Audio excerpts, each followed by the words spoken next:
Hey guys, we're here today with our good friend Rusty McCalla. He's rep for General and Forged right now for us here in Wichita.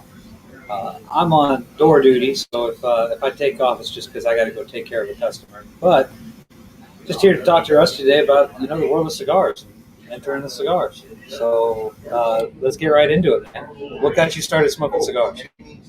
So I started smoking cigars when I was in the Marine Corps out in 29 Palms, California.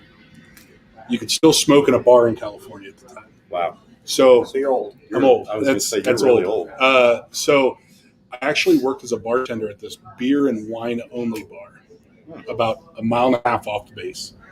And there was a guy, his name's Tony. He was a retired gunner from the Marine Corps. He would come into the bar every day at the same time, carrying 2 cigars, and he'd order 3 beers, right? And there was an Ashton number 40 Maduro. And I said to him one day, I said, Tony, what do you smoke every day that you come in? He said, oh, man, this is the greatest cigar you'd ever smoked in your life. I said, oh, okay, what is it? Handed me one. I smoked it later that night. And I was like, this is actually really good. So I actually started smoking Ashton number 40 Maduro was what got me into premium cigars. Nice. So you worked for Ashton for a little while. fast forward years later, and I was the Ashton rep. That's fine. So it's kind of all full circle. So yeah, that was 2002 when I started. So you've also done some time in retail. Yep. Talk about where you were at in retail. So retail wise, I started out at Outlaw up in Kansas City. Great shops. Yeah. Started out at the North Store. Worked up at the North Store probably 7-8 months, and then I had actually moved south of the South Store in Overland Park, and to get from my house to the North Store was probably 45-50 minute drive, and it just didn't make sense. So I'd asked Liesel if I could transfer down to the South Store, and transfer down there, and I worked for Outlaw for just about 2.5 years. And then I had the opportunity to go up to Omaha and be the GM of a shop down in the old market called SG Roy. So Great shop. Great shop up in Nebraska. So went up there, and I was up there for almost 2 years. So worked retail for about 4 years, 4.5 years total.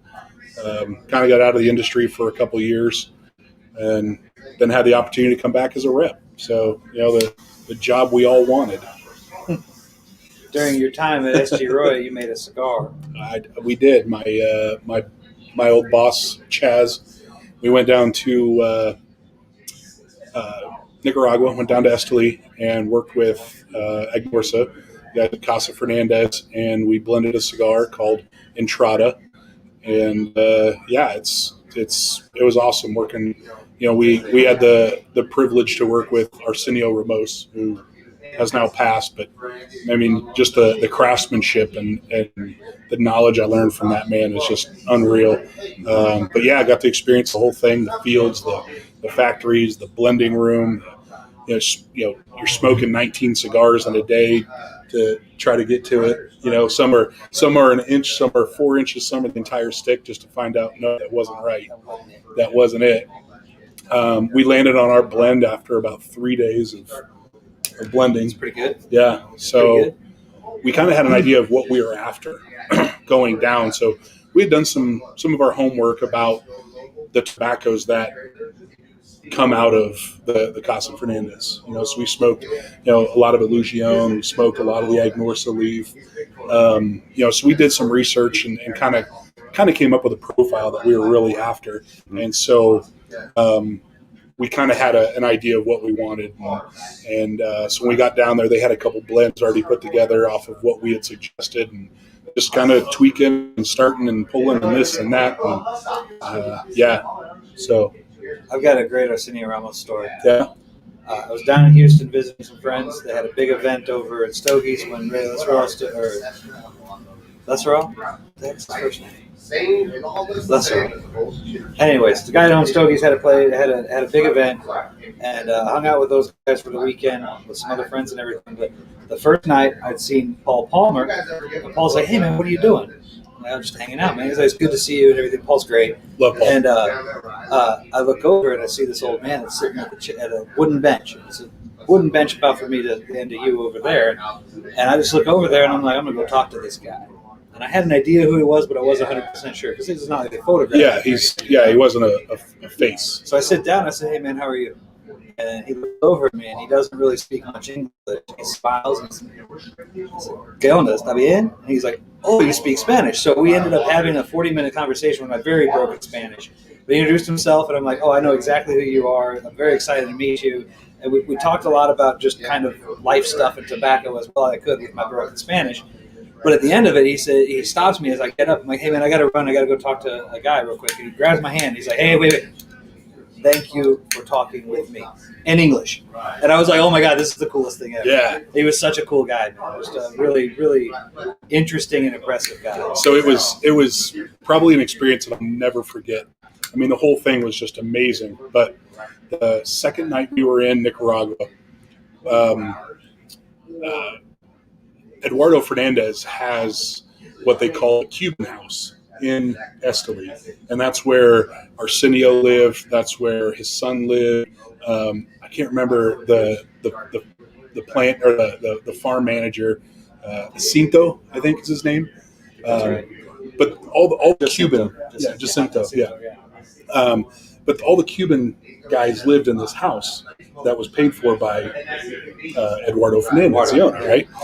And so we went over there, right, for dinner one night.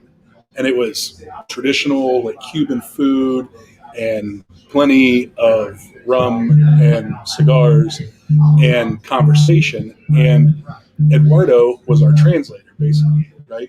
So it was an amazing night to sit there and can't hear us? I'm picking up the phone. Oh, sorry, it's the boss.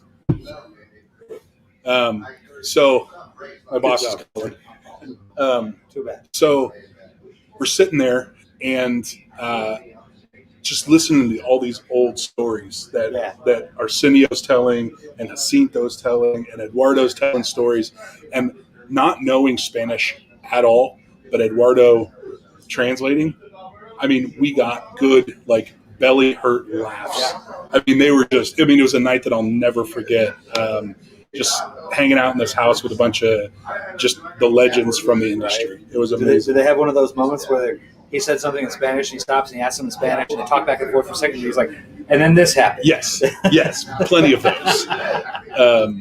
So yeah, it was an amazing experience that I'll never forget. So Arsenio was amazing. Yeah, if you ever find the Arsenio blends from the Casa Fernandez, buy them, smoke them, enjoy them. They are fantastic.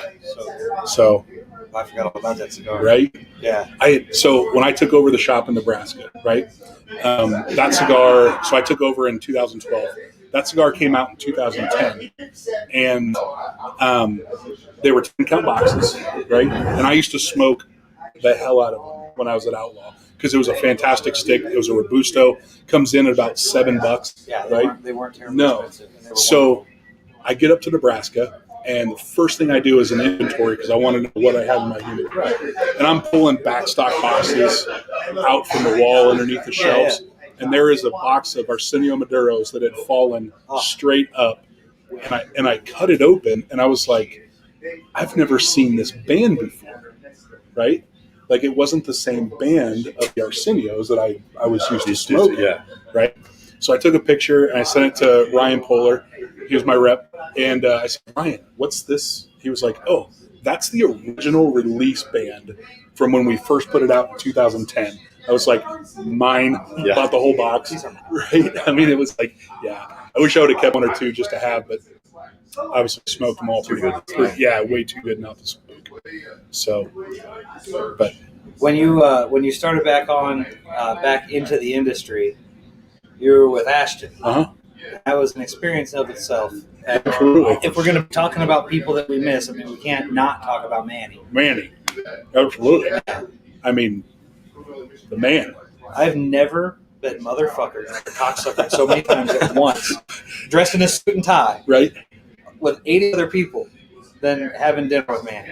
I think that was like almost like in every third or fourth word in everything you said. I think you're right. Yeah. I think you're right. So did you Usually ever? Manny's are like that. Yeah, Manny's typically are like Yeah, that. yeah. Did you ever do Manny's thing with the old Mia Moore and the gin? I did not. So I met Manny when we had an Ashton event at Outlaw. Manny had passed by the time I started working for Ashton. So I had met Manny at the event at Outlaw, but I never actually got to quote unquote You did a work dinner with or him. something though with him. No, we didn't at Outlaw. man. It was just obviously Outlaw events were No, I'm just saying so like big. at the trade shows and things. Did you I ever never do went. those? No, I never. Oh, So I take that back. I went to the show. My first show as a retailer was 2013. okay. I believe that he was still around Yeah. because I think he passed in 14, I was right? 14. Yeah. So I did get one dinner, and I don't remember who swore more, Manny or Chip. Where's your toss up? But I remember both of them talking, but I couldn't remember who cussed you more. Yeah, Manny was wow. So he had this thing with Hendrix gin. He loved that Hendrix gin, the one with the little top hat, Mhm. The bowler hat or whatever. And the old Mia Moore, when it was still being made, Altadis made it first, right? And then it went over to Pepin later. Yeah. The old one, I still have a few of these. You should try with me sometime. It was real spicy, but it wasn't like Pepin spicy. It was just like a normal kind of heavy, spicy, earthy cigar. It was really, really nice. And no, it's not Mia Moore. It's Just the regular La Roma. Aroma, the red label one with the girl on. La Aroma, not Mia Moore. So he was. His thing was this pairs perfectly with Hendrix gin. I think he just liked Hendrix gin, but when you smoke and drink that together, the floral notes from the Hendrix gin come out, and that sweetness and the spice, everything just plays so well together. And I thought it was full of shit because I don't like gin. But I smoked and drank that together right when he passed. We went and got a bottle that day. I'll always remember that. Ryan and I sat there and killed a whole bottle of Hendrix gin and smoked 2 of those apiece, 2 Churchills apiece. Because he'd put an effect on us. You know? I mean, you meet a person like that, and you spend even a little bit of time with them, and it changes your outlook on it. Yeah, 100%. You know? Yeah. So while he's on the phone, let's back up. Yep. So you're a Marine Corps bartender. You get Take out. that back. Yeah. Your love of cigars, is that why you ventured into the cigar industry? Or was that because To it be was honest- just something that popped up and you wanted a job? So I got out in '04, moved to Kansas City. I knew there was a shop called Outlaw, but I wasn't that big of a cigar smoker to go a lot. Right. So when I first moved to Kansas City, anytime I bought a cigar, I went to Diebel's, Right. right? This So- isn't a bad place. No, it's a great place. So that's where I bought any cigar Mhm. for a long time. And then in 2010, actually the 23rd of December of 2009, they opened up the Outlaw South store in Overland Park. Well, that happened to be like less than a mile from my apartment. Mhm. Right. And so this was, 5 years after going to Kansas City. Right. So I decided I wanted to go back to school and use my GI Bill. So I was a Right. freshman in college. Yeah. Right. It's always fun. It's always fun, right? Yeah. So, wanted to have a cigar and went into Outlaw, and that's where I met John Farragon, who a lot of people probably Yeah. know. He's been around forever. Great guy. Met John and just kind of fell in love with it, and I became a 5-6 day a week customer at Outlaw. Just hanging out, I would take my laptop in, do schoolwork, have a cigar. Then it got to the point where it's like, all right, well, I need a part-time job, and I love cigars. Yeah. Yeah. So, hey, do you need help? And then next thing you know, I'm a full-time employee. It's So- amazing how that works. It's crazy, From personal they experience. suck you in. Yes. Right. Yes. Yes. Uh, Too bad the pay isn't good though. the benefit is the cigars. That's true. That's true. But, I'll always have a love for Outlaw. That's where actually I met my wife. So my wife worked at Outlaw, and I met her as a customer. And after I started working there, we just kind of It just started one thing leads talking, to and one another, thing and leads to another, and here we are. Been together 10 years. forever miserable she is now. Yeah. Poor woman having to deal with me, right? Wake up every morning with a heart attack. But anyway, I wake up beautiful with this thing. You know? that's what I say too. So yeah, I'll always have a special place in my heart for Outlaw. Just obviously, that's where I met my wife and made friends for life. And I think that's truly where the passion for cigars really set in was when I was working at Outlaw. Right. Because not only was John Farragon there, but a guy by the name of Kevin Baxter. Kevin is probably one of the hands down most knowledgeable dudes that I've ever met with a palate like you wouldn't believe. I learned so much just talking to him, and he would push me on trying new stuff because at the time, like I said, I really only smoked Ashton Maduro, and I didn't like anything really heavy and peppery and stuff like that. And he pushed me out and really got me to explore the finer details of cigars and expand my palate. I get it. I did the same thing with G. It was like, oh, I like this cigar because of this, and it's like, what else you taste? It starts to open up your mind. Yeah, You get absolutely. this feeling or flavor. I remember like one of the first like heavier cigars that I ever smoked was the Dom Pepin Blue Label. Yeah. And I remember lighting that up, and I was like, "Oh man, this has got some spice and pepper." They get that Nicaraguan kick, And I think that was the first Lancero I had smoked too. That Pepin Blue Label Lancero. Yeah, that was a little bit of a And I mean that's when I fell in love with Lanceros. So yeah, just taking me back to stuff I haven't thought about in a long time. Yeah. So one other interesting thing, people that know Rusty know that he's originally a Pennsylvania guy. So Kansas City, that's kind of a weird destination. You get out of there, you decide not to go home. No. So you go to Kansas City of all places. Yeah. So born and raised up in northwest Pennsylvania, about 60 miles east and just a little south of Erie. So up in the Allegheny National Mountains. And you join the military and you go away, and your small town life, I grew up in a small town. Everybody knew everybody. Right. And my dad was even worse than everybody because he knew everybody's father. Right. So, you get out of your small comfort zone and you learn there's more out. Yeah, there's a lot more to the world, especially when you've gone to foreign destinations. Right. Yeah. So when I got out, I was stationed in California, and I knew I did not want to live in Southern California. Right. Like I knew with all of my heart, as much as I loved the nice weather, couldn't do it. Mm-hmm. So I went home, was kind of home, not sure what I wanted to do. My parents really wanted me to stick around. But one of my best friends lived in Kansas City. His job took him out there. Okay. And so another buddy of mine and we decided to go out and visit because I haven't seen my buddy Rob in about a year. Right. From deployment and training and whatnot. So went out and he lived in Overland Park, and I fell in love with Kansas City's an awesome city. I fell in love with the city. I lived in Chicago and Dallas, and Dallas, Kansas City, to me, it's a toss-up. Yeah. I've got friends in Dallas. I lived in Dallas, but man, KC, I almost took a job up there. So, yeah. But it was just one of those things that we literally went the weekend before Labor Day of 2004.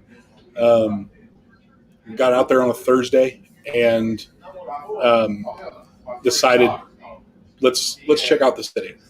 Thursday night we went to a bar that was literally half a mile from my buddy's apartment called Tanner's. Oh yeah, and we probably drank most of their alcohol in the bar. Stumbled home, and we woke up Friday morning. We were like, "Yep, I want to move here. I want to live here. This is awesome." Living close to one of your best friends. Mm-hmm. Mm-hmm. So, looked around on Friday for an apartment. Found an apartment across the street from where my buddy lived. Decided we should probably look for jobs. Well, when you're in the infantry in the Marine Corps, any security company is going to hire you. Yeah, absolutely. Yeah. So it's kind of my buddy graduated college with a criminal justice degree. I had my military background. We got a job as security guards, and the pay was, for what we were doing, was pretty decent. Good right? money, really. Especially night shift. So and that's what we started on. We were armed night guards. Yeah, because all you do is basically sit around hoping something will happen, and it never does. So we had a job and an apartment on a Friday. That's pretty. The day after we get there, and we're all shit-faced drunk. So we decided, all right, well, screw it. It looks like we're moving. So literally Labor Day weekend of 2004, we drove back to Pennsylvania, packed up our life, and drove back to KC. And about a little over a year later, my buddy Rob, who I moved out there to be close to, his job transferred him to Kentucky. A couple years later, my buddy Chris, who came out with me, moved back home. So by this point, I'd already made a new life. Yeah, you have a new KC social got his circle. claws in you. It's kind of Right. like Wichita. Right. Put your claws in you and never Put get your away. claws in, you can't get out. So yeah, I certainly can resonate with that. Being a small town boy, you go back home after you've seen the world, been in big cities, Yeah. and there's something nice about a small town. Like if I had kids, that might be something I'd be interested in. Yeah. But that everybody's in your business stuff, and it's like everybody knows you. And it's just like, oh wow, you got a little drunk last night at the bar, Rusty, right? at church, Yeah. or something. So yeah, it's just one of those. Kansas City's nice. So it's fun. I went home back to Pennsylvania this past summer for the 4th of July. It was the first time I'd been home for the 4th of July in 20 years. Remember you told Right. me about that? Yeah. And so you get so used to all the amazing amenities that a big city offers you. Absolutely. And you go back home and you have none of it. No restaurant after 8 p.m. No. Like the only advantage was there's a couple bars you could still smoke and drink in, right? So that was kind of cool. But other than that, no Chipotle. You almost died. You almost died. Dude, there's no Chipotle. Are you kidding me? So I no street food trucks. no taco trucks, no nothing, right? So like I'm literally like looking up, how do you open a Chipotle? Can you franchise? Well, unfortunately, they don't franchise; they're all corporate owned. So, but it's like, man, there needs to be a Hertz donut style like donut shop, right? There's I want to make this a big Now, city. but Gentrification. Marine Gentrification. Corps logic here. Can I open a Chipotle while I'm back home on vacation? Right. I mean, that's that can-do Marine Corps attitude. that's right. We're gonna have a Chipotle this weekend, my Right. God. So it was like, all right, well, there's no good pizza place. I mean, you got Pizza Hut, Domino's, Little Caesars, like No mom and pop place. nothing, right? I was like, all right, well, let's open this up. Well, we got What's to my Rosati's? What's up? right, Yeah. right. Give me that deep dish recipe, baby. So then it was like, all right, well, we got this huge reservoir that everybody goes to in the summertime. I mean, late, like boats all day, and there's one marina with a restaurant, and that's it, right? All the other boat launches are literally just a boat launch. They might have a gas station, maybe. That is at the marina. That's it. That's the only That's one. it. Oh, wow. So I'm thinking, all right, I can do this. I'm going to buy an old houseboat, right? Gut it, pizza The place on it. Christian maneuver, man. With the cigar shop? Well, I was thinking a mobile pizza shop, Nice. Okay. Right? Float around the lake. float around. I mean, Yeah. if you don't pack for it and you're out on the lake all day and you're hungry, what do you do? Grab some pizza. Hey, I got pizza. By the way, everybody watching this, we've got an NDA you have to sign. Yeah. If there's any paddle boats on the lake, Right. So again, NDAs are important here. 100%. Christian came up with the idea. He wanted to get a houseboat, Do build a cigar shop. shop on, Yeah. on Table Rock or Yeah. Lake of the Ozarks, one of the two. Yeah, I'm like, dude, that would never work.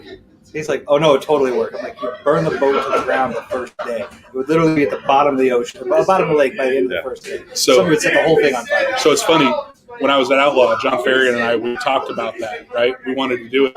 And you literally would set up on like your website or something, or even like now with social media, just a map of your Right? Here's my route. here's my route. This is where I'm going to be. Mhm. If you want stuff ready for you, text Call this ahead. number, call ahead, right? So I got this whole mindset, and I'm going to move back home to this small town, and I'm going to dominate with small business and restaurants. And I'm going to open up. I'm going to open up because I wanted morning of the 4th of July, right? Right. What made me think of the donut place, right? Morning, 4th of July morning. I went and worked out that morning, right? After a workout, I'm a fat kid. I wanted a donut, right? There was one place besides the grocery store to get donuts, right? So I go and I forgot my wallet. Damn it. But luckily about a small town, you're 5 minutes from everything. Right. So I literally drove back to my sister's house, got my wallet. She said, hey, can you go to the grocery store and pick this up for me? Cool. While I'm there, I'll just get donuts there. They were sold out of donuts by like 9:30 in the morning. All right, well, it looks like I got to go over this place. I go back, go through the drive-thru. I got 2 donuts, and they were like the worst donuts that I've ever eaten in my life. But it was like I was on such a donut kick. So I'm like, man, this town is full of fat bastards. I need to open up a donut shop in this town, right? Like we're gonna open up a gourmet donut on It's a food important, truck. On a food truck, nonetheless. Less overhead, or a and food boat. food truck, less overhead. You can go to all the businesses, Yeah. right? I was like, nah, perfect. Obviously, it didn't happen. I'm still in Kansas City. So, By the way, donuts are good power lifter food, right? oh, I mean, yeah. I mean, Rusty's a power lifter if you didn't know. well, more strongman than power. Kind of Picks up heavy things and moves them around. I do. I pick up heavy shit. It's good. So- It's good. He doesn't tow a train with his teeth or anything. No, I Yeah. haven't tried it yet, but not opposed. I'm going to leave that one alone. All right, so obligatory commentary on the Okay. company that you work for. We're smoking this brand new CAO Mortal Coil Arcana. Arcana. Florida Cognac? Wait. No, Oh, it's not the rum. okay.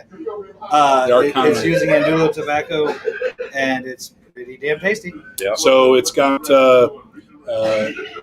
USA broadleaf wrapper, Connecticut shade binder, the Andula, Nicaraguan, and Dominican filler. Okay.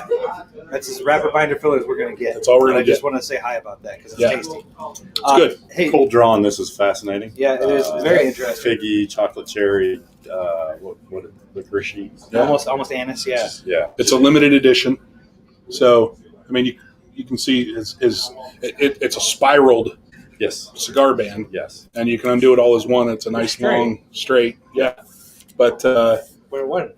yeah, limited edition, 20 count boxes. SRP on it's $11, so it's going to vary on your state taxes and everything like that. So, but yeah, Ricky was really excited about this. Oh, that's the other thing. We used some of the Brazilian Berganca tobacco we used in the Amazon series Yeah. in this as well. So that's also in the filler. All right. Because we just said a lot of big words. Okay. Yeah. This is my favorite question to ask people, and I always have to read it because I'm always going to mess it up. What was that one thing that got you into trouble? No, I'm sorry, that's the wrong question. Ooh. Something you really messed up on that no one knew about until now. This is always a good question. Just in general in Anything, life. anywhere, anytime. Something you screwed up real bad that nobody knows about until just right now. Yeah, leave the Marine Corps out. We're still 20 years out. So This is always a hard one because nobody wants to talk about it. Nobody wants to I'm admit just their mistakes. no, I'm Nobody just gives trying you a to think of something that I never told anybody. Here, I'll give you a funny one. So one night I text G and I'm like, dude, I don't know, the drawer's $20 short. So I go to exchange change, and somebody walks in and I've got cash, so I put it in my front pocket of my flannel shirt. So I text him and say, I don't know, we're $20 short. I go home and I feel this scrunch in the shirt pocket. I'm like, but I did tell him. But I mean, Yeah. it's something stupid. It can be that dumb. Oh man. It's because that guy there was entertaining me on the other side. I don't know. Like I tell people when I do stupid stuff. I do too. I mean, All right, when you were a kid, did you ever sneak out of your house when your dad was going to whoop your backside? oh no, I was too scared of my dad. But you know, growing up, I had a paper route as a kid, so I didn't have to sneak out. Like that was just it. My parents knew that I'd be up early in the morning leaving the house, so I never had to sneak out. Yeah, I think- because you had to get up early. I had to get up early and do the paper route. I mean, honestly, you tell me you're just an angel. no, I'm not. I did bad stuff, but I usually told people about it. I don't. Yeah. I mean, I'm just a pretty open guy. Funny thing is, I don't know. that seems to be a cigar industry thing. Pretty open guy. People are pretty open in Yeah. the industry. They'll tell you their mistakes, because through their mistakes, you talk to blenders. Oh, I screwed this up, and it turned out to be this awesome Yeah. little thing that we used. Yeah. Yeah. So I don't know. Maybe I know for a fact that I did this when I was running the shop in Nebraska. I played dumb a lot. oh yeah, So like my very first time that I ever ordered Padron. uh-huh. Okay, I'd never ordered Padron before because at Outlaw is always taken care of. You just open a box and boom, magically put your order, right? And now I'm running the shop and I have to order, right? So my boss tells me, hey, place a Padron order. Cool. I didn't know that there was credit card pay right now. Oh, You know yeah, what I mean? yeah, So. Yeah. So he was like, all right, I want a box to show, a box to go, and everything we got. All right, cool. So, I mean, I bet this thing was like a 30-box order, right? So I put the order in. And he calls me up about 10 minutes later, and he's like, what the fuck did you just do? I'm like, I don't know. I'm thought I was playing doing what dumb. you told me to do. I was like, I did exactly. He's like, you know how much you just spent with the drone? I was like, nope. He's like, you need to call him back. I was like, all right. Never ended up calling him back. So we got the order Got in. busy. Yeah, we got the order in, and he was like, I told you to call. And I was like, I did. That's almost So there we believable. go. With the drone. Yeah. It's So there we almost go. I think believable. that's probably like one that I can see. And it was a big order. But Yeah. the thing is, we always 30 sold it. boxes. Yeah. I mean, 30 boxes of a drone. You're in the industry. You know what that's going to run you, Bye. right? Yeah. But, yeah, we sold it all pretty quick. Got our money back. I mean, but it was one of those that was like, oh, man, Yeah. play dumb. That's pretty good. Play dumb. That's pretty good. 30 bucks per drone order. Yeah, Play you dumb. see that invoice and you're like, Yeah. oh, now I get why you're Yeah. so upset. Yeah. Ugh. Yeah. Yeah. So you're in town this weekend for some weightlifting, apparently, or some heavy lifting. Yep. I'm doing the Kansas Strongest Man competition at a gym here in Wichita. So I do strongman stuff. So I'm not just this big because I'm fat. I mean, that's part of it, but I'm kind of strong too. That's good. But yeah, so it kind of works out a little bit. But yeah, so it's tomorrow. Starts like 10 o'clock, but we got 4 events. Deadlift, some log press medley stuff, sandbag, keg, Atlas stone carry, and we've got a sandbag over bar for height. So I'm excited. I think I'm feeling pretty good. Kind of recovering from a little injury, but overall I feel pretty good. Yeah, I feel pretty solid. I think my weakest event's going to be probably deadlift. I mean, I still pull pretty good numbers, but I've been told that there's some pretty big boys that are going to be competing tomorrow. So, I think I'm a big boy, but I heard one guy's like 6'5", 320.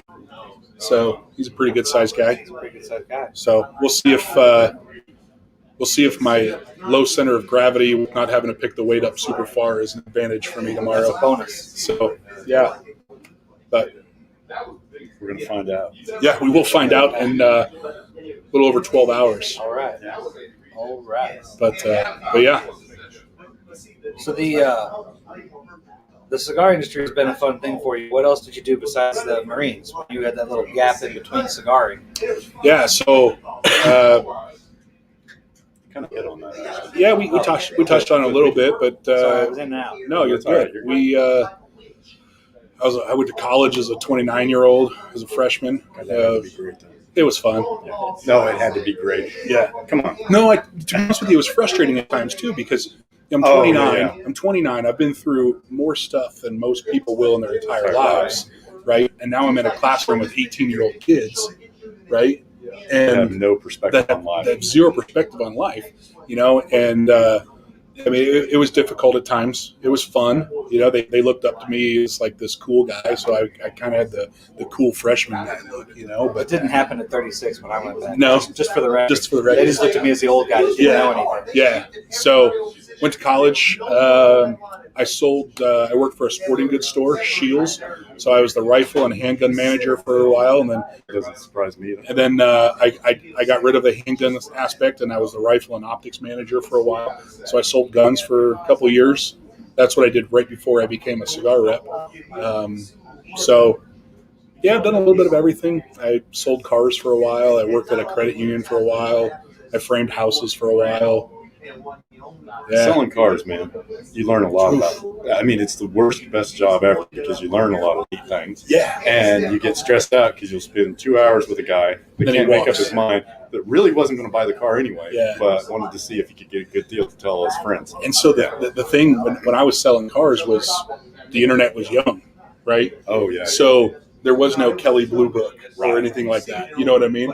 And so when a guy came in, like you still have to get your manager and go for a drive and see what the car was like. And, you get in some people's cars and they're just nasty. And they're like, I don't even want to take this thing for a drive, Then you got to come back and tell them that it's worth nothing. And actually they want thousands of dollars for their car and it's not worth it, But it does. I mean, I'm glad I did it. I mean, I have a whole new outlook on when I go to buy a car, I know how the process works. Yeah, so 90 selling Lexuses, and this is before the internet, of course.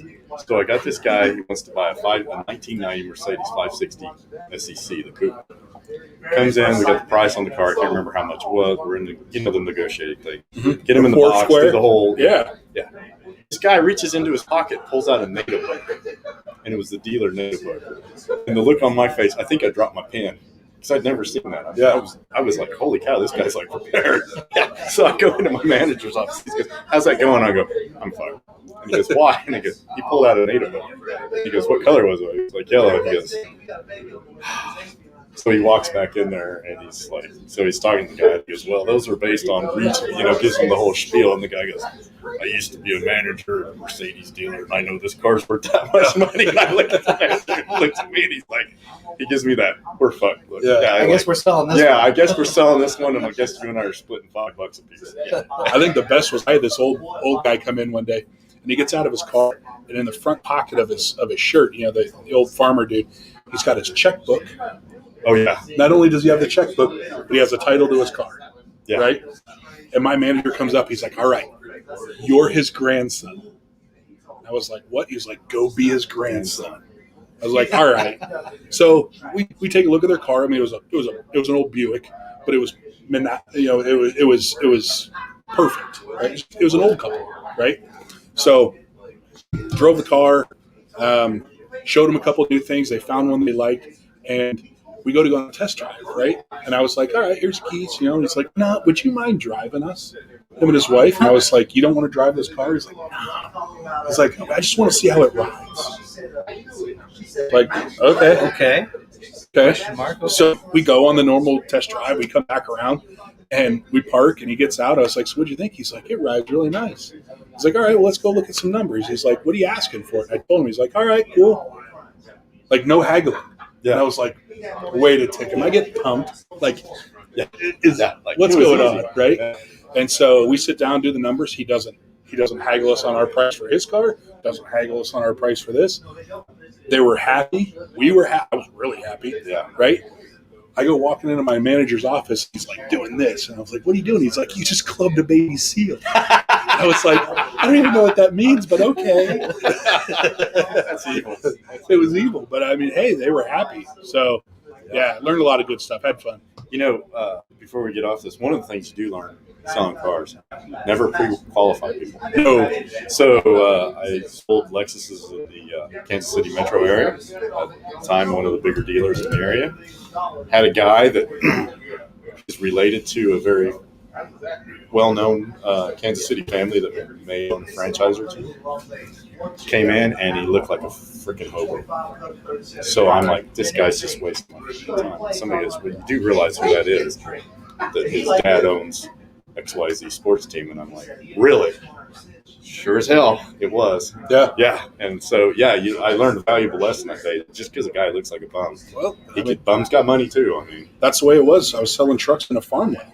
When the farmers sell the crop, they got money to burn. They come to town, they're looking to right? make a deal. And they roll up in coveralls that are covered in manure and mud on their boots up to their knees, getting out of a pickup truck that they've been on the farm for 30 years. Mm-hmm. And he throws down cash to buy a brand new Dodge Dually.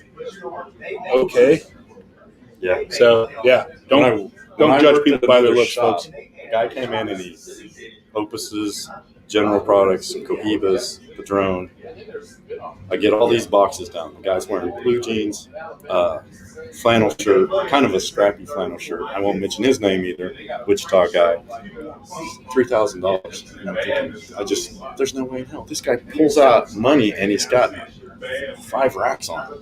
He's just like 1, 2, 3, 4. Counts $3,100 and some dollars. Just sets it down on there, and I was like, "Yep, okay, that's why you thank you very much." I just got another reinforcement on never pre-qualifies. Right. You never, and it does. It totally translates into everything you do. Everything. You never just assume. Yeah. Because I've seen guys dig deep. in Brooks Brothers suits come in and buy the absolute cheapest cigar because their car got declined. Yeah. I've seen it. I got a buddy that used to work for the Davidoff over in Madison, the big Madison store. He said it was the craziest thing. He'd be working, and this guy just walk in and be like, "I want that," and on the phone, that, fill it full of cigars. It's $11,000. Throws down his card and leaves. Still on the phone, goes and gets in the car and takes off. Like that was it. Like 3 minutes, and he's done. Like, you never know what you're gonna get. No, you never know what you're gonna get. You don't. Yeah, it's pretty cool stuff, actually. Yeah. So, let's see. Did you want to be a rep? I mean, was it one of these things where you were working the shops and you met these, generally reps, a lot of people I don't know. In this area of the country, I think people know bar reps more. East Coast, West Coast, but I'm sure there's still some of that. I mean, Yeah. But that was just one of those things. It was like, man, I mean, working the retail side would be cool, but being a rep would be cool. Yeah, so I will tell you, like that was kind of one of those things where it's like I love working in the retail setting and everything like that, and it was awesome. But it was always like that rep comes in and everybody loves the rep. Yeah. You know what I mean? Like, yeah. This is obviously was back when before the FDA made changes and reps can hand out cigars to all the customers and whatnot. So, that was my like intro into rep world, right? Yeah. Like here's this rep walks in, just starts handing out cigars, most and everybody popular guy. loves you, Yeah. right? Yeah. But then I became friends with like a couple of the reps, and anybody that knows Garrett or knows Gordon knows that Garrett Calhoun is one of the most beloved guys in the industry, and Garrett was our Davidoff rep. Yeah. And, getting to see like Garrett made the rep life look amazing. Yeah. Right. Like Garrett he could make the janitor life. No, I understand. But Garrett was like the king. No, man, when Garrett goes into full rep mode, right? It's not the laid back Garrett telling jokes. Right. It's very polished. It's crazy to watch him. But and I've only seen him half throttle because he's not a rep anymore. But yeah, so it was like, here I am like hanging out with Garrett and like loving all this like rep life, like smoking cigars. You open your trunk and there's 20 boxes and, oh, what do you want to smoke today? And blah, blah, blah, and like, oh, I mean, it was just like traveling and meeting new people in every city. And it was like, I want that. So, obviously it took years. I started in the industry in 2010 and it took till 2017 to become a rep, so took a lot of years and, I applied for multiple different companies and got passed over, and it's okay. I'm a big believer of everything happens for a reason. So pretty good spots. Yeah. So when I landed with Ashton in the industry, I mean Ashton's a great company, and I was so happy with getting on board with them and being part of their family and them trusting me and bringing me in. And I mean I'll always be grateful for that. And but yeah, I mean. Gordon will tell you that Garrett makes the rep life look just like the best thing in the absolute world. Like, It's terrible. But he was asking what made me decide to be a rep. I was like, Garrett Calhoun, basically. Everybody has seen that. Hoodwink. Everybody has said, "Oh, I want to go and do what Garrett does." That's what it boils down to. Yeah. By the way, I asked him if he wanted to do this one of these days, and he's dodged me completely. Of course he has. Of course he has. He's far too busy for those things. Far too busy. Far too busy. Far too But busy for those things. but no, but to be honest with you, like it's been fantastic. I love it. I've met amazing people. I cover all of Kansas, Missouri, Nebraska, Northwest Arkansas. I cover a little bit in East St. Louis, like South Illinois. But I mean, I've met some amazing people, and I've become really good friends with a lot of my shops. So I mean, that's one thing that it's I absolutely love this industry for the relationships that I've built with my accounts that have become friends and family. Right. So Would you be willing to rep in another area, or do you think the Midwest is where it's at?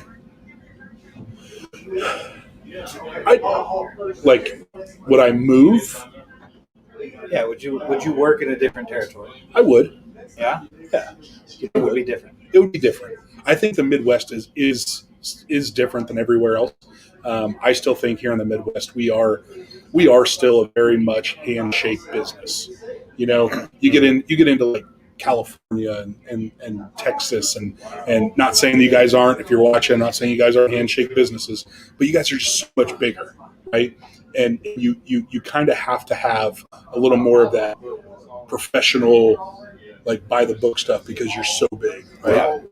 So Kansas, for instance, or Oklahoma, these states around here, if there's another rep, you can come in. If there's another 100%. event, you can come in. Yeah. There's none of this, Yeah. hey, you're stepping on my event. Now, Right. there's always the courtesy. Everybody's like, hey, man, Sure. is it all right? This is your thing. yeah, You know. I'm not here to interrupt. I just want to smoke and and hang out. everybody's In my experience, when I was doing Dissonant, when we were traveling and doing things, there's obviously little pockets where you had, friends and family and things like that. But what I found was moving out of the Midwest and moving into other areas, it wasn't as relationship driven. Mhm.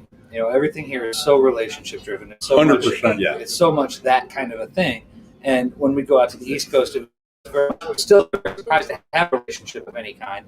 But at the same time, they were like, "Well, wait, why are you guys like wanting to be in a relationship with people with us? Like, aren't you just here to do business and that's it?"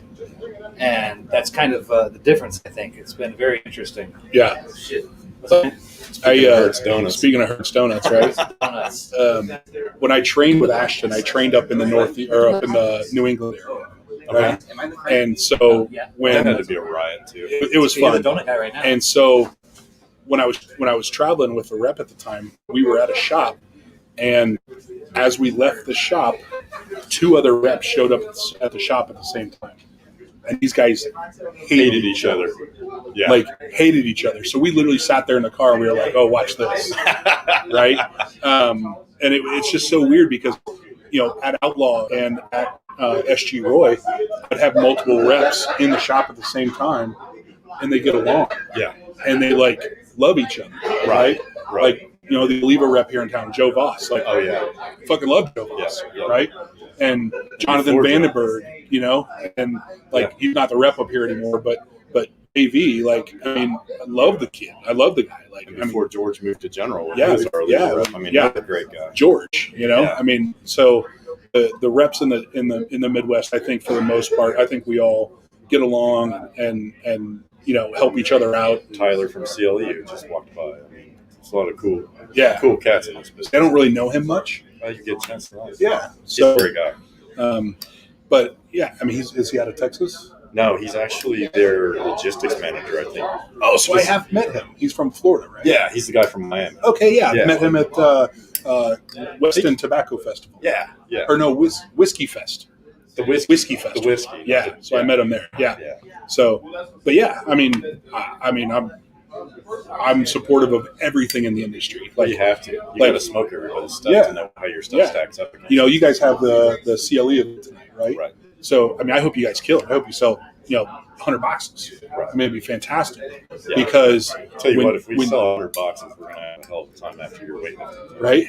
So, but it's one of those things where I don't care who you're doing an event with. I hope you do well because that means the shop is doing well. Which That also means- means you sell your product. That means the cigar industry is doing well, and that means my business as a general rep will continue to do well. Right. So yeah, I love the industry, and you'll talk to people that have accounts that don't like other accounts in the cities or whatever, and my philosophy is it's like, man, we have enough people against us in this industry, Right. like we shouldn't Let's not fight go amongst making ourselves. good. Yeah.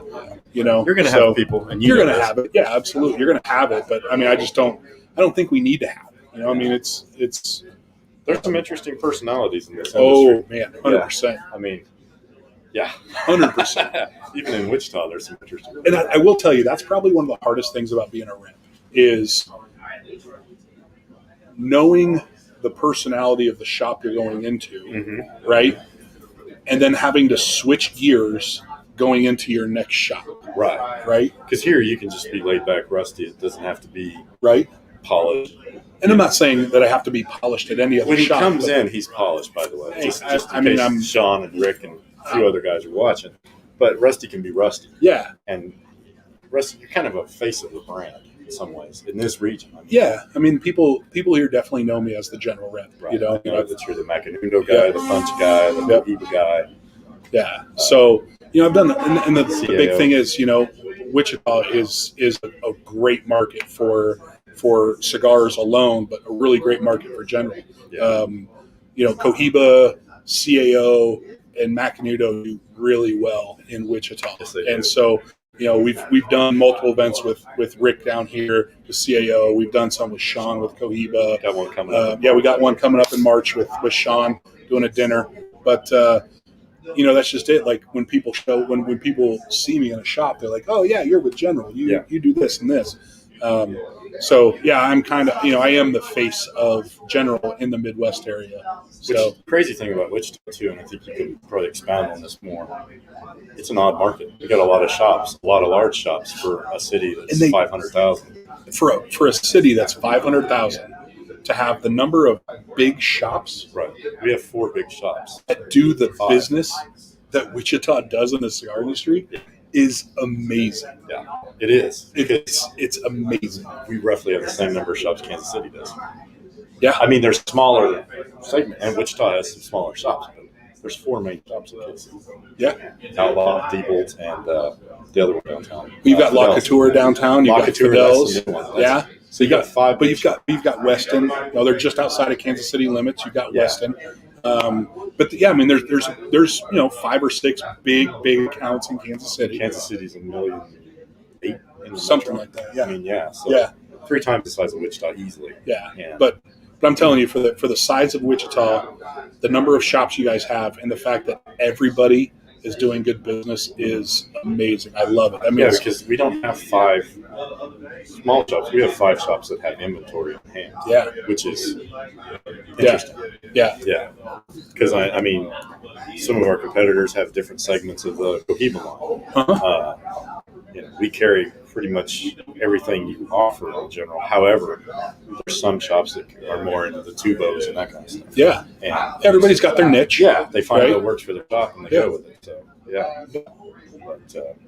But, Wichita's a little odd like that. It is. But I mean, It's good again, for you on the stop, though, because it's a good day to 2 day. yeah, I'm down here about 2 days. I come in one day, work the afternoon into the evening, wake up, hit more shops, finish on the way out of town. So, I mean, if I wanted to be lazy, I could make it a 2 full day. Yeah. And that may happen once in a while. Not saying it doesn't, but yeah. So, people that don't really know repping, what's something about being a rep that a lot of people wouldn't know? So I tell everybody that's always like, man, you've got the best job in the world. And don't get me wrong, I love my job, A right? lot of traveling. I do. A lot I of love my windshield job. You have, the big thing about being a rep that travels multiple states is you have to be okay being alone. Yeah. Right? You have to be okay eating dinner alone, going to bed alone, waking up alone, eating breakfast alone, eating lunches alone. Like you said, a lot of windshield time. I average 150 to 170 nights a year in a hotel, right? And that's three state roughly. 150, 170 nights a year in a hotel. I do roughly 38,000 miles a year in my car in 3 states. You know what I mean? Yeah. It's, For the most part, I leave my house on a Tuesday, come home Friday afternoon. Sometimes leave Monday, come home Friday. We got weekend events. So you have to have a family dynamic that allows you to be away.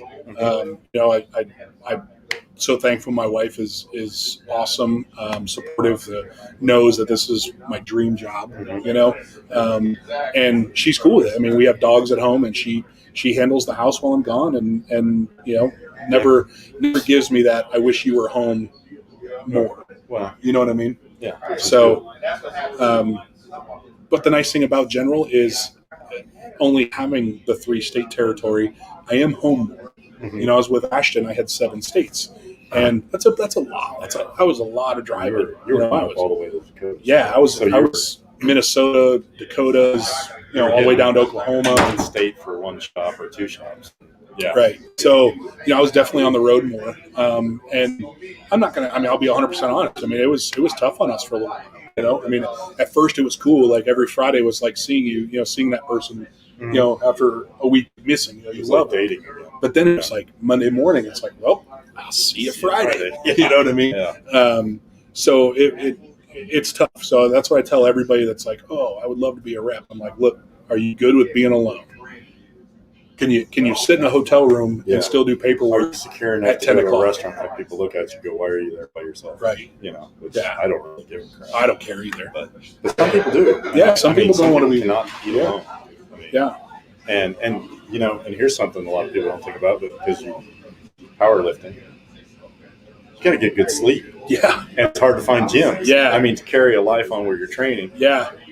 So That's you been know one all of the gyms around the area. that's been one of the things that I had to come to terms with when training for a competition and being on the road.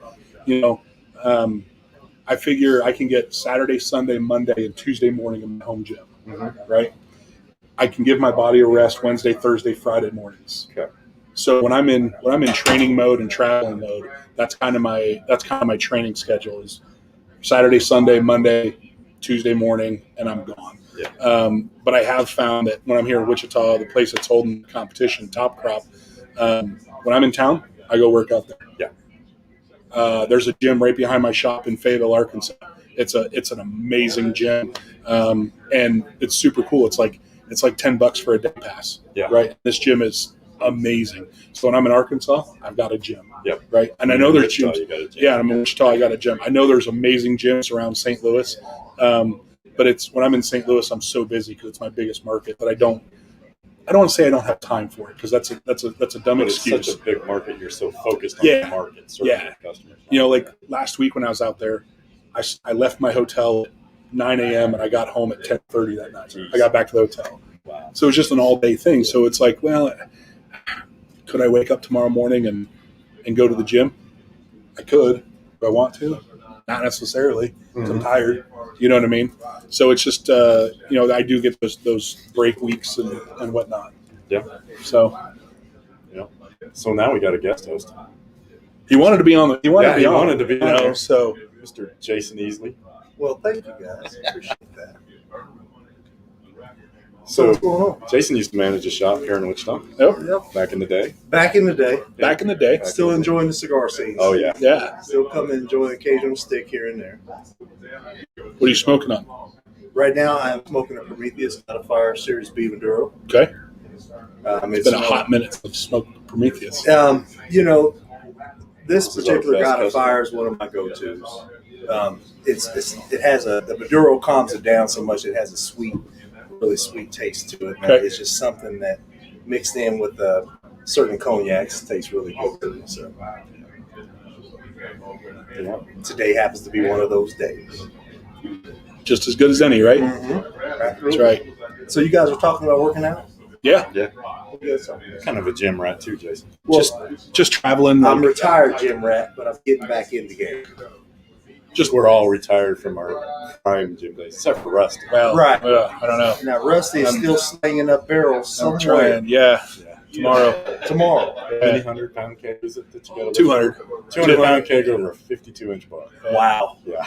And that's got to be kind of challenging because Yeah. I mean you're not like a 6'3" guy. No, I'm Now only you- 5'10". Right. see I why- mean, me and you're about 5'10". Yeah. Now you see why I go bar crawling. This is mine. Right. Oh my God! Because Right. if I write a check, I can't cash. But I'm gonna tell you, the low center of gravity. Yeah. You can move some stuff around. Yeah. I can move some weight. No, I'm just trying to get back and get healthy. I'm gonna start incorporating some more cardio into my game. What's cardio? Yeah. You know, since I started lifting, we're gonna really go off course here. I don't take blood pressure meds anymore. You know, Isn't that weird? Because Yeah. it's so counterproductive to what everybody tells you. Yeah. I just saw a particular member's name on there. That's pretty neat. I just saw that. But anyway, I just recently got put on blood pressure meds since my surgery. Okay. They're probably going to take me back off of it now that I'm As your body's adjusting. Yes, I'm leveling back off.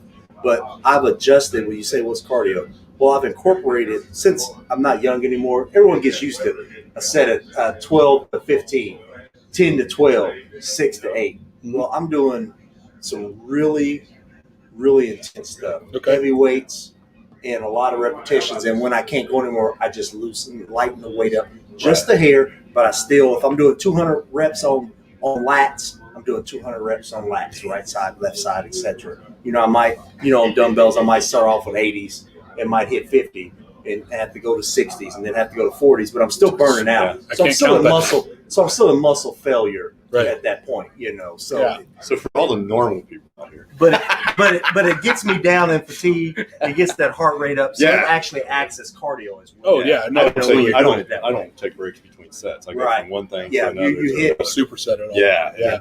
I hate life.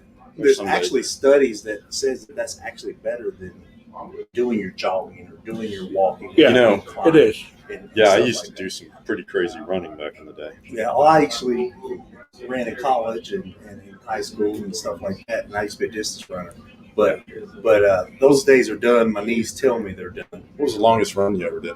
I used to run probably 15 miles a day. 10. We used to practice at about 10 miles a day. So, to do your 5K or your 10K or whatever you're running for, 6.2 miles or 3.1 miles. It just kind of depends on where you were in the season. Yeah. Whether you're doing your fartleks, working on your turnover, Right. because you want to peak at the end. So it all kind of depend on where you were. What your goals were, Yeah, what you're training you know, for. Yeah. so, But those days are decades and decades. Yeah, I don't ago. do 100-mile runs anymore. No. No more In the triathlons. wintertime, I used to, in those 2 months in the winter, I used to put in at least 200 miles. Yeah. In that 60-day span. You know what, man? I don't necessarily miss those 200-mile months. My feet don't. No. I've got titanium in my right Yeah. foot from her. And I've had a couple of knee repairs on the right side, so and I'm feeling it with this recent sub-zero Yeah. weather. So ibuprofen and Got I my become pimp good went back. friends. What are you smoking, Rick? We're smoking on the limited edition CAO Arcana, so I like it. It's good. Pretty good. Well, I'm a general fan. Yeah. And they've always put out good products. So. This is one that Ricky is really, really excited about. So, it's fun. Anybody that knows Rick Rodriguez knows that he gets excited. When Ricky gets excited, it's something cool. Mhm. It Right. is. And so when we had our sales meeting and he was talking about the Arcana, you could just see it and hear it, like that he was getting excited about it. And it's like, all right, this is going to be something. Yeah. So, yeah, we got to keep pushing the envelope. We're the big boys in town, so we got to keep coming out with new stuff. Yeah. So, That's Ricky's a really good guy. yeah. Really passionate about his cigars. Very personable person, very humble. Oh, yeah. We've shared a friendship for many, many years, and it's something I definitely cherish. So it's Great funny. guy. I told my wife a Ricky story on the drive down here today. So we're on the turnpike, right? And you look out, if you've never been on the turnpike on I-35 from Kansas City to Wichita, you look out for miles upon miles and there is nothing. I mean, You'll see some cows. well, here that's where we're getting at, right? So the first time I'm driving from Kansas City to Wichita with Ricky, we're driving, and just out of the blue, he looks over and he sees some cows, and he was like, "Where is their home?" Because you're looking and there are no houses in sight, true. That's true. right? And he's like, "Where do they live?" And I was like, "Ricky, I don't know." Like, You know that people. I mean, like, People actually travel around the United States. They travel that cattle around the United States to eat on the grounds of the Flint Hills because that is sacred feeding ground for cattle. so is that that's Yes, probably that's where Flint Hills. what's that cattle roundup? Is it it's on the turnpike. There's no toll, but there's a cattle, like a roundup pen there that you can. There's a couple of them. Yeah. And there's a couple of historic little deals where you can drive off and kind of Yeah. look off into the Flint Hills. Yeah. I don't know the particular ranch name or anything. Anyways, but yeah, it was just funny I was telling my wife that on the drive down. I was like, it was just funny because I mean, like he's like, where do they live? Because you literally look for miles upon miles Yeah, and there is no right. house, Nothing. there's no Right, farmhouse, there's nothing. Nothing.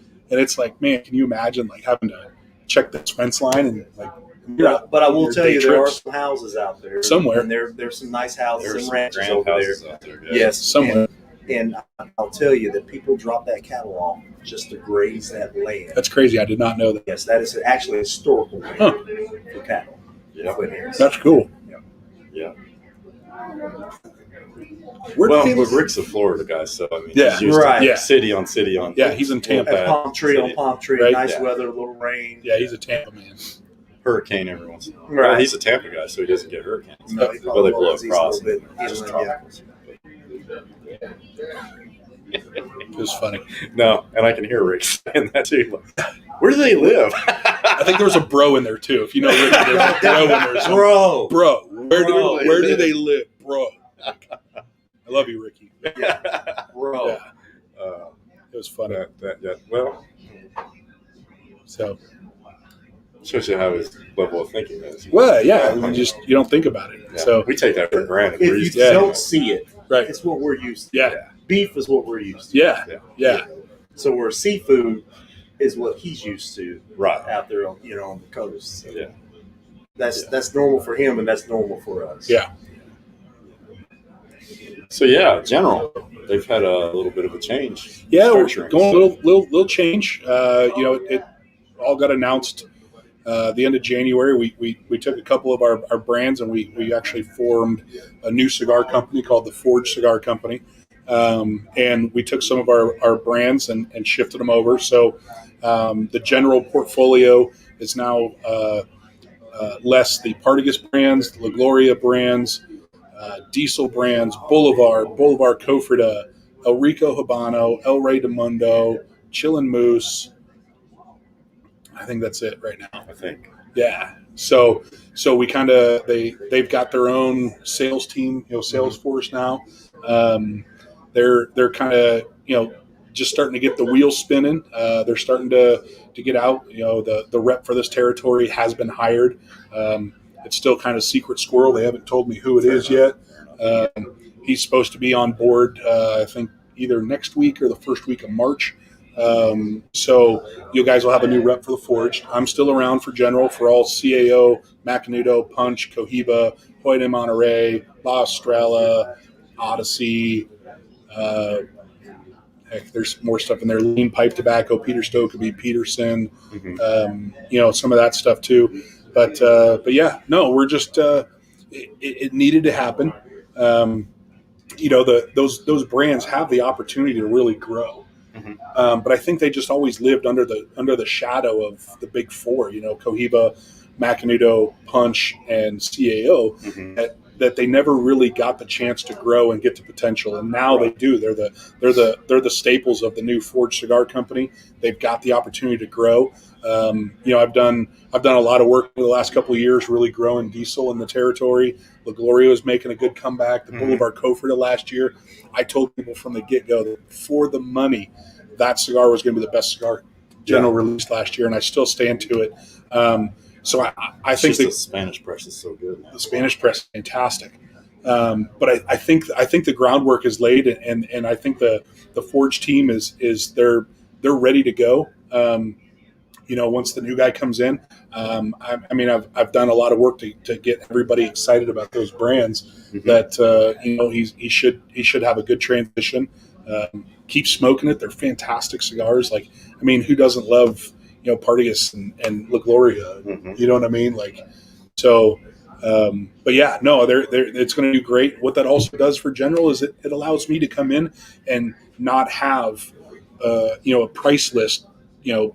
Right. Three times the size of you what it cut needs your to catalog in half. Yeah. You now can focus on in main on core one. brand. Yeah, so I can really focus in on the big five now. The Hoyt de Monterey and Cohiba and Macanudo and Punch and CAO, and I can really dive in and really start to grow those guys out some more too.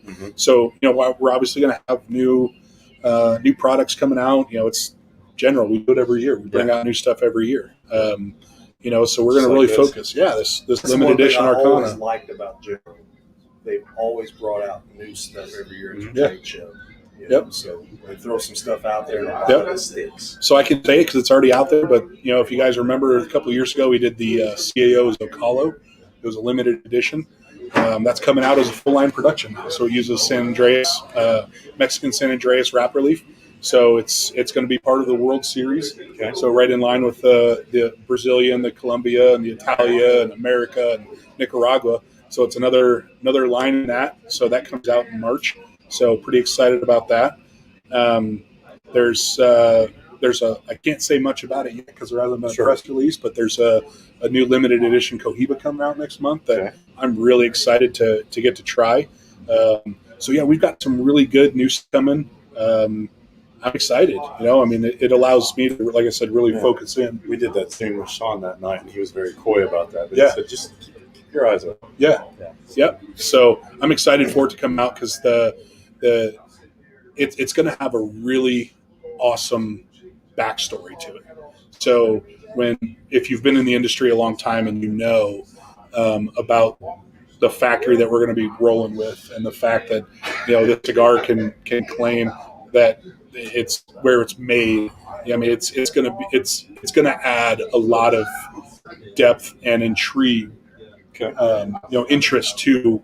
I really want to smoke this, and it's a limited edition. So when it's in your shop and you see it, again, it's a Cohiba. It's going to be a little pricey, but Luxury line. Absolutely, It's luxury. 100%. Yes. Luxury line. So Better grab it if you want to smoke. yeah. So Go. I'm really excited for it to come out. I'm waiting for those samples to show up. Yeah. So Yeah. I'm waiting for those samples to show up. I mean, I'm waiting for at least one. so. But yeah, so good things with General. Like I said, the Forge is going to do great. The guys are on board. We actually, the team is not a bunch of new reps. You know, I mean, we've got some pretty seasoned reps that have come on board with the Forged. So, I mean, it's not going to be some rinky dinky, you know, new Training company. ground to become a rep to go to general. No, not at all. Yeah. I mean, these guys are great reps, knowledgeable. They've been around for a long time. They've got all the tools to really succeed. The brands of, like I said, we've cultivated the brands over the last decades for some and a couple of years for the others. And a couple of those you've probably done a disservice to just because your catalog is so big. And that could be, you know, that's a big thing of why. I mean, they're going to have their time to shine now. Mm-hmm. Like, here's your time to grow. So nothing's holding you back now. Yeah, there's no way you could have done an event for everything in the old No. It would have been impossible. I could have done an event here every week for almost 2 months straight with a different portfolio, with a different brand. So now it's slimmed down, and I can concentrate more and really focus the energy. Yeah. So I'm excited about it. You know, at first I was kind of taken back, and I was like, "What? I don't like this." And then I kind of sat back, and I was like, "All right, I get it. I'm on board now." Yeah. Well, a lot of people that don't, I just don't work want to in the change. shop or a rep don't realize that part of your job too is educating us so we can educate the customer. Yep. And when you had that massive catalog, it was like, oh, here, smoke this. I got to go, and I'll tell you about it next time. I mean, you didn't do that so much, but it's happened in the past with other companies that have big catalogs. You just can't cover everything in a visit. Yeah. So now you can. And if so, it's just like at the end, I just sound like Charlie Brown's teacher. Yeah. You know, I mean, there's just I can only talk about so much. Yeah. Before you just tune me out and say, "No, I'm good." Yeah. And it's a little hard to shop to educate when you've got customers walking in. Yeah. I mean, so. Yep. Soundbite education. Yeah. So that is a critical role that good reps do. Yeah. Because if we're going to sell your product, you got to know it, you know, and that's the thing too. And the big thing for me too is, you know, you come into a shop that supports my brands. Like, I really want to get behind you and be like, all right, you support me. Let's do stuff. Right. Let's do this. I'm gonna throw you this gratis stuff. I'm gonna throw you these things, this swag, run a promo. Right. You know what I mean? Get you in the 5-star system. Yeah, like the 5-star program. Do all this stuff. Like, let's help you out. Let's get you the most, you know, bang for your buck. Let's do that. So it really comes down to the more you support me, the more I'm going to support you. Mm-hmm. You know, I mean, and it's not just me. Every rep is that. Right. Yeah. You know, get to see your reps more when you're selling. Yeah. You know, if you've got 3 boxes of one company in the humidor, how often do you really take a customer to it? Yeah, that's a good point. You know what I mean? Especially if you don't know anything about it. Yeah, if the rep doesn't have time, it becomes hand sales. Yeah, and you know, I mean, they could. Hey, do you know anything about this? Yeah, I've smoked one. I mean, it's okay. Yeah. But if you got that rep that's coming in, that's like, hey, I want you to try this, I want you to try this, and I want you to, hey, here's some stuff, run this promo, and like really gets behind the product and believes in your shop to push the product, you're just going to grow, and then that means the shop does better. That means the rep does better. You know what I mean? Well, and you know me well enough to know that if I like the rep, so I sell their product a lot more. I take people to that product. So Sam, love Sam. Filled in took over your position. Yep, took over for me. So Ashton. Yep. Your stuff, JVB. Yep. I mean, you know, if I like the rep. But that goes back Tyler. to our conversation earlier when Gordon was sitting here.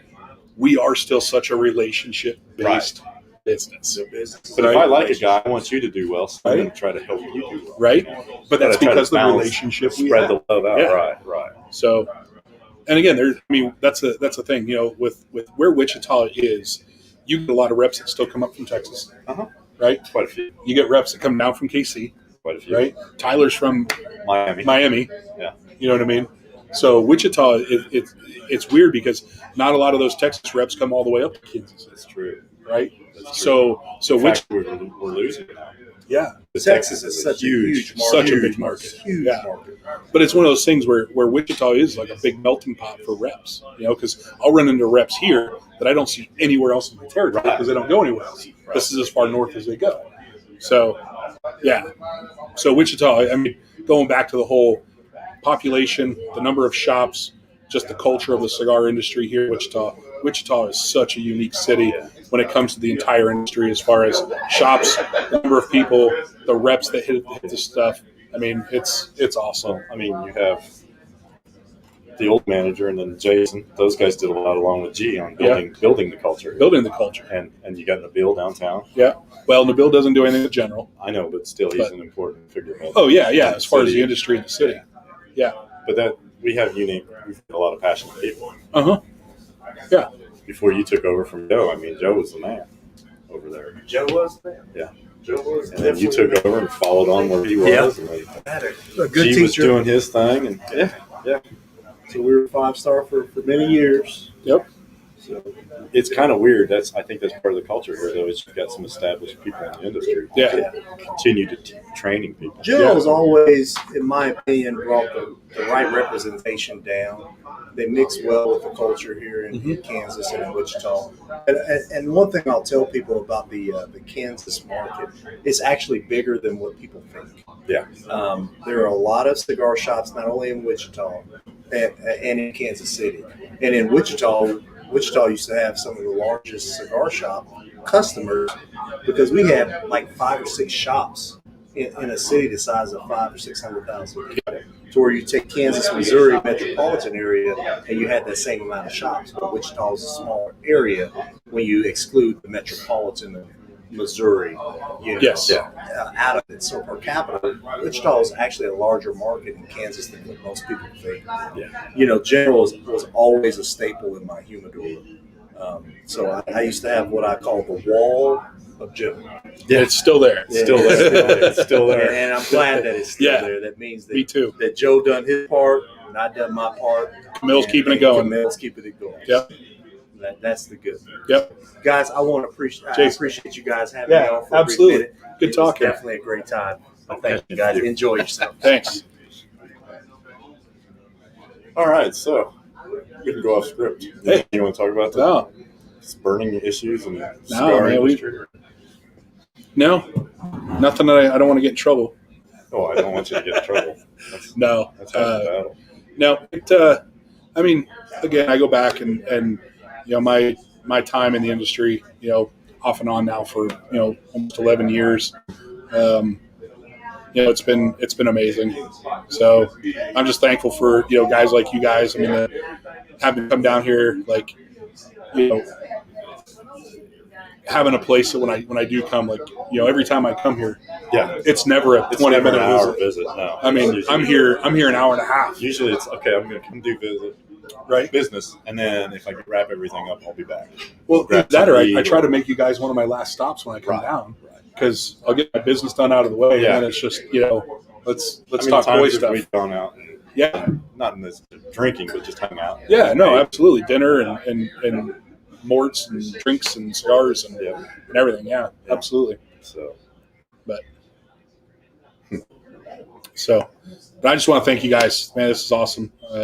Hope everybody out there watching is having a good time, and I hope some of the stuff we talked about brings you back to like one of your first cigar experiences, or maybe if you've met like a cigar personality at a shop during an event or something, and they left an impression on you, the way that Arsenio Ramos did with me working in the factory down in Nicaragua with them making our cigar, and and I even get that now with Rick, Rick Rodriguez is the man. Like, I mean, I love the man. And, he's such a staple for the industry, and especially CAO. He's a character. If you don't know. If you've never met him, you're missing out. But he's such a personality that I love the fact that I got to meet him in this industry. Yeah. And Sean with Cohiba. I love Sean. Sean's my dude. The problem is you got a lot of dudes in general. Yeah, I mean, and dudettes, because we got Laurel with Macanudo. That's true. That's true. Like that's true. So I will tell you one thing. Like,